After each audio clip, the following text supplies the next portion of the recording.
जिस प्रकार से सत्ता तानाशाही कर रही है, यह आप सब लोगों के सामने आ गया होगा कि आज विधानसभा का सत्र शुरू हुआ है, पहला दिन है।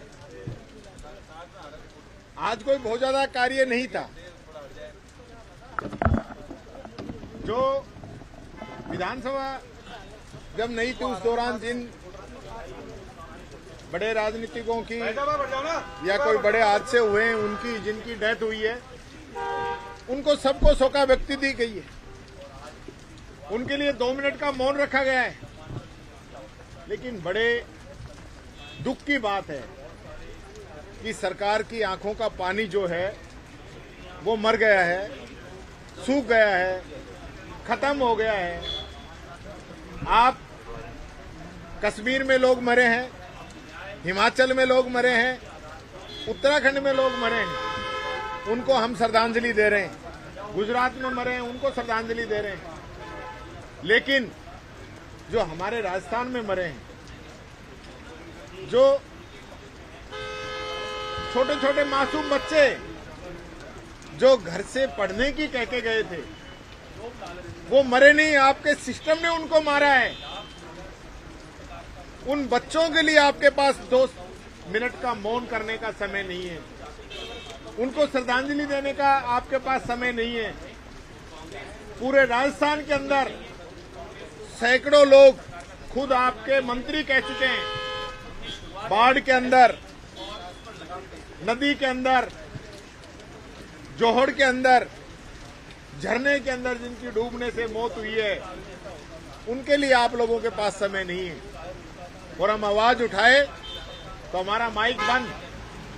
हम ये आग्रह भी उनके सामने नहीं कर सकते। व्यवस्था का प्रश्न करने का तो हमारा अधिकार है।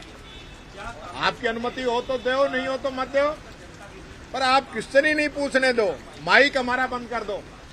शोका व्यक्ति के लिए आप पूछ लीजिए।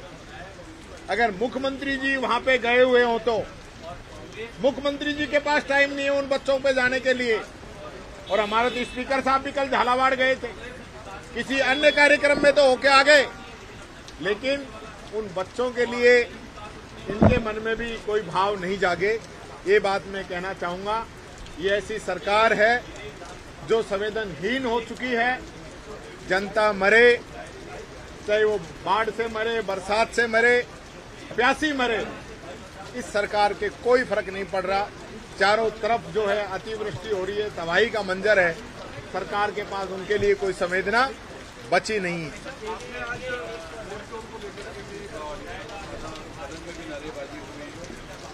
देखिए, वोट चोर गद्दी छोड़ का नारा हमने लगाया।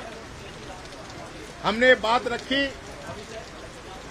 जनता की इस अदालत के अंदर, जहां जनता ने चुन के भेजा है कि वहां हम उनके हक की बात कह सकें कि हर एक व्यक्ति को इस देश के संविधान ने एक वोट का अधिकार दिया है।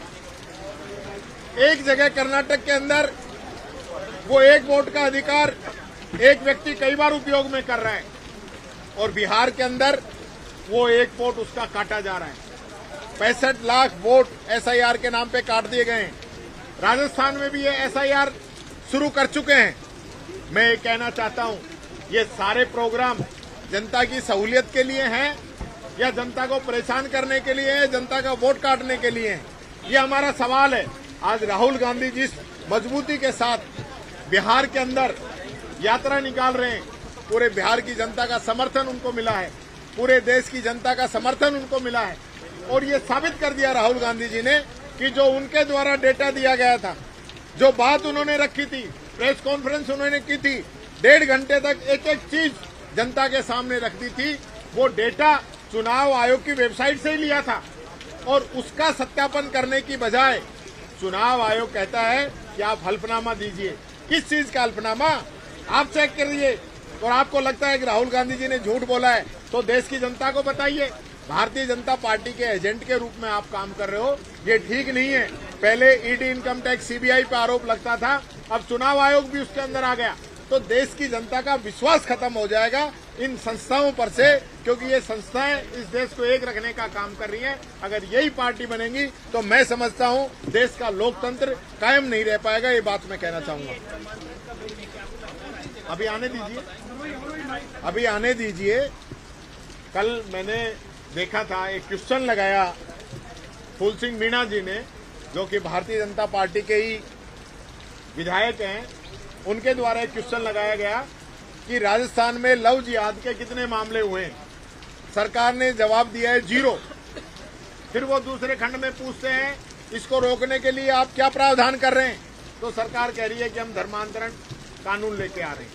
तो जो क्वेश्चन का पूछने का तरीका है और उसका जो जवाब है, ये सारी चीज जनता समझ सकती है कि किस प्रकार से ये सारी चीजें ये कर रहे हैं। बाकी एक बार बिल आ जाए उसके अंदर किस प्रकार का ये प्रोविजन कर रहे हैं वही देख के बताएंगे। बाकी धर्मांतरण कानून तो ऑलरेडी देश के अंदर है।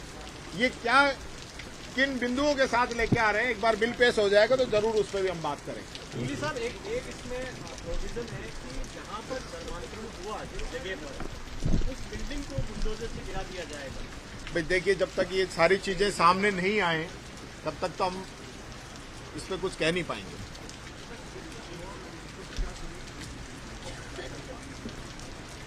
हम तो पहले फ्री बिजली दे रहे हैं। जिन लोगों को फ्री बिजली मिल रही है, देखिए राजस्थान का दुर्भाग्य, जिन लोगों को 100 यूनिट बिजली फ्री मिल रही है उनको तो मिल रही है, लेकिन उसी स्कीम में नया आदमी अप्लाई नहीं कर सकता, नए लोगों को बिजली की छूट नहीं मिलेगी। ये 2 कानून राजस्थान में ही है, एक राज्य में लोगों के लिए 2 कानून, ये काम इन लोगों का है। तो ये तो सारी चीजें वही पुरानी लेके आ रहे हैं। अब ये अग्निवीर जो है कॉलेज शिक्षा में भी ले आए कि संविदा पे लगाएंगे 5 साल के लिए। क्यों भाई, आप तो कह रहे हो हम 4 लाख भर्ती करेंगे, तो पूरी भर्ती कीजिए ना, पक्के लगाइए सब लोगों को।